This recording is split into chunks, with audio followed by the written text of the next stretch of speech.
নবীর চারটা মেয়ে বাবার দিকে তাকিয়ে আছে। নবী আবু জেহেলের বাড়ির দিকে যায়।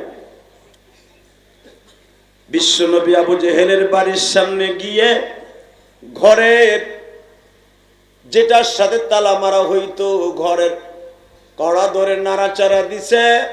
বেঈমান ঘুমে পড়ে নাই, বাবা টেনশন করতেছে মুহাম্মদ গতকালকে কি কামটা ঘটাইলো, দিন রে রাত বানাইলো, রাত্রে দিন বানাইলো, চন্দ্র উঠাইলো, চন্দ্র দুখণ্ডিত করলো।